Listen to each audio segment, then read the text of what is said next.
This is Politicos 254, where we discuss law, power, and politics. So it's been a heavy week here in the 254 with the passing on of former Prime Minister Raila Odinga. He has gotten a send-off which fits his national stature, with a state funeral with full military honors, and on 19th October 2025, he was laid to rest at his home in Bondo, near his father, the late Jaramogi Oginga Odinga, the first Vice President of the Republic of Kenya. The emotions that his send-off have invoked are truly remarkable, with people across the Republic and internationally paying their last respects. This shows the kind of influence that Baba has had in Kenya over the last 3 decades and even more.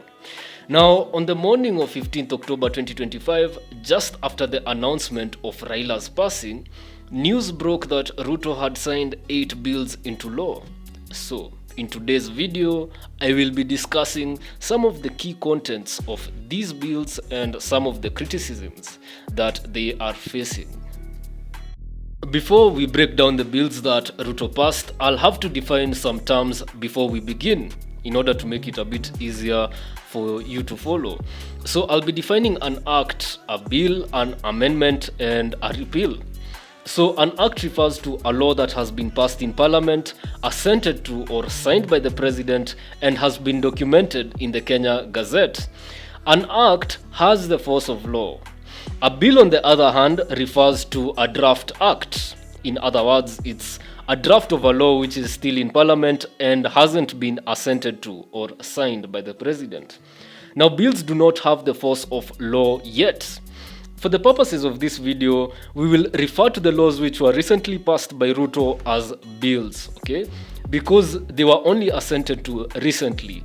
However, technically speaking, they have the full force of law because they've already been signed. Now, usually, there is a period of 14 days between the assent of the president and the gazettement of these laws. Basically, these laws are documented in the Kenya Gazette. Next, an amendment refers to a correction or an addition made to an act of parliament. And the process starts with an amendment bill to correct what we call the parent act. For instance, the National Land Commission Amendment Bill, which we will be discussing next, seeks to amend or replace certain sections of the National Land Commission Act.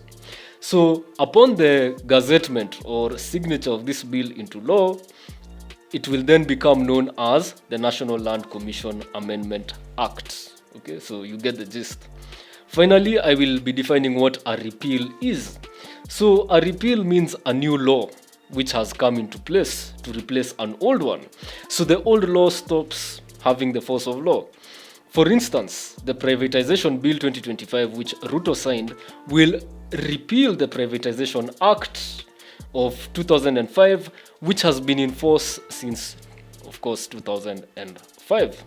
Yeah, so let's move on to these controversial bills. Yeah, so now we go into the bills that President Ruto signed last week. So first off, we have the National Land Commission Amendment Bill of 2023. So this bill seeks to replace certain provisions of the National Land Commission Act number 5 of 2012.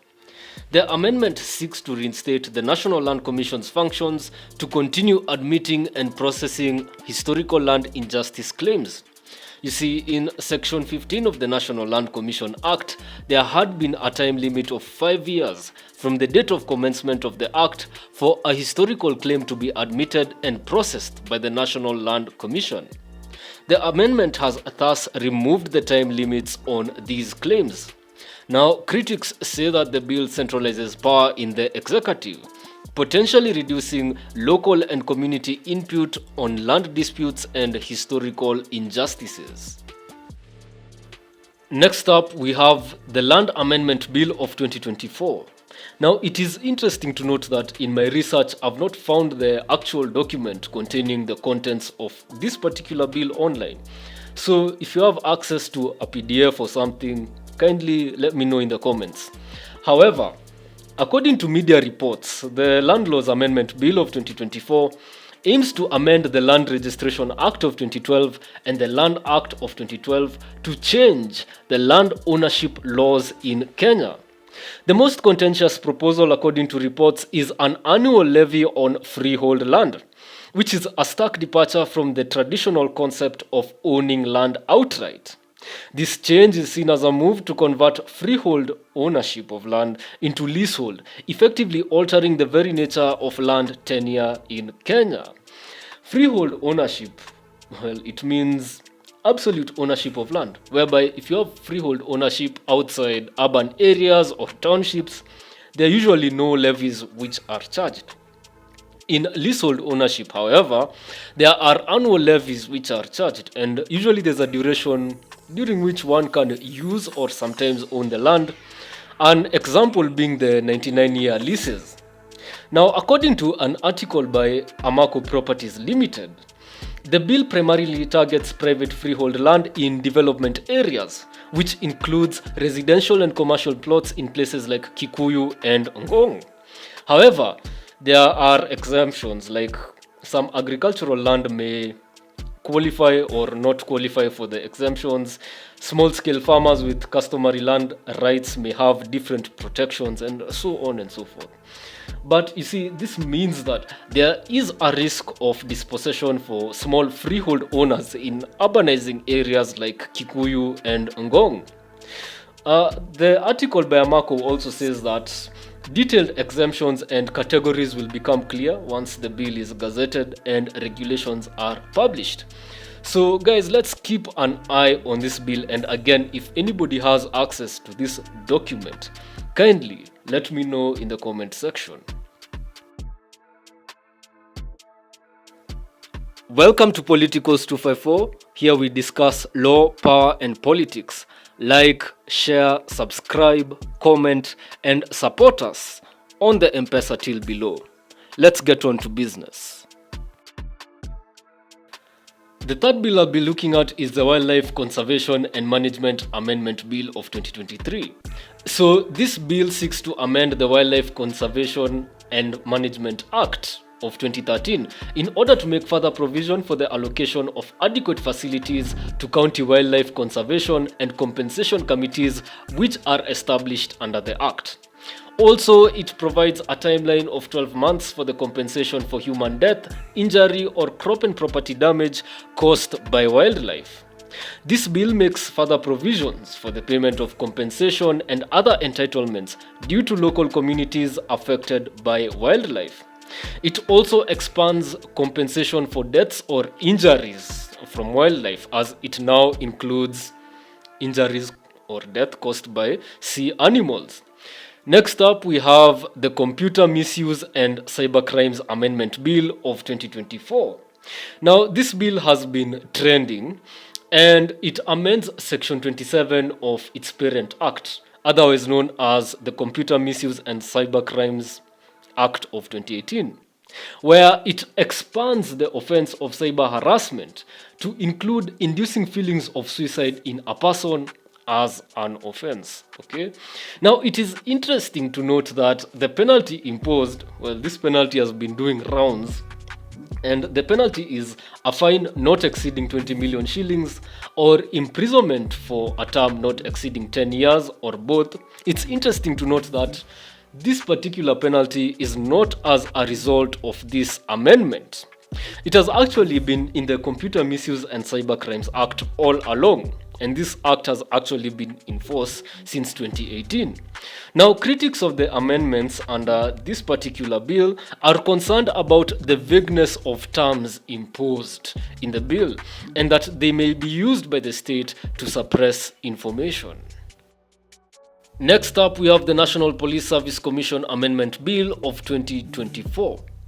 The primary objective of this bill is to make provisions for the mental wellness and well-being of police officers, including the establishment of psychosocial support centers for officers. The reasoning behind this bill might be reports of rising suicide and homicide rates in the force. Next up, we have the Air Passenger Service Charge Amendment Bill of 2025. Now, the air passenger service charge is a fee paid by every person who purchases an air ticket for an external or an internal journey. The bill provides for the allocation of these proceeds to the Tourism Fund, the Kenya Airports Authority, and the Kenya Civil Aviation Authority. Now, this amendment has increased the service charge from $40 to $50 for an external journey and an increment from 500 to 600 Kenya shillings on an internal journey. Next, the Virtual Asset Service Providers Bill of 2025. Now, this is a new bill which seeks to regulate virtual asset service providers and address potential risks associated with the misuse of virtual assets. Now, think of virtual assets as digital stuff that has value and can be bought, sold, or used online. Think of cryptocurrencies, stablecoins like USDT, or non-fungible tokens, which include unique digital art or items and digital versions of property or stocks. Now, virtual assets under the Act do not include regular digital money like M-Pesa, Airtel Money, or government fiat currencies. Virtual asset service providers under this Act are the companies that handle virtual assets for others. Basically, the middlemen in the crypto world, like Binance and whoever. Yeah. Now, a natural person cannot be registered as a VASP or a virtual asset service provider. So, to qualify as a VASP, you have to be a Kenyan registered company or a foreign one compliant with Kenyan company law. The bill's main goal is to license and watch over these VASPs to keep things legitimate and to fight crimes like money laundering or terrorism funding. I mean, you see, before this, crypto was unregulated in Kenya. Now, critics of this particular bill say that the rules imposed create high barriers that hit small startups due to high compliance costs, annual audits, cybersecurity setups, insurance, lawyer fees, and so on and so forth. Furthermore, according to the Act, you need minimum assets and enough cash to cover risks set by the regulators. So obviously, big firms with deep pockets are going to survive and meet the thresholds, while small ones are going to sink. Finally, we'll talk about the Privatization Bill of 2025. Now, this bill governs the privatization of state entities. It is similar to the Privatization Act of 2005, which it's going to be replacing. Now, the key difference is that the new bill aims to repeal the regulatory framework in the Privatization Act of 2005 with a view of improving the efficiency of private entities. Now, without the repeal, the old law would have kept blocking quick action to privatize state entities. It also lets the government restart privatization that had been paused after the 2023 Privatization Act got axed by the courts last year. The bill signed into law on October 15, 2025 is criticized for centralizing executive power in the Treasury CS, potentially enabling opaque sales of state assets. Key issues include risks of elite capture and corruption, job losses for workers, and loss of public control over strategic sectors like energy amid Kenya's debt crisis. The rushed signing of all these bills by President William Ruto during the national mourning for Raila Odinga has fueled accusations of opportunism to evade public scrutiny.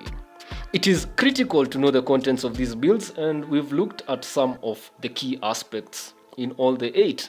Now, the beauty is that you can find these documents with a quick Google search and check them out for yourselves.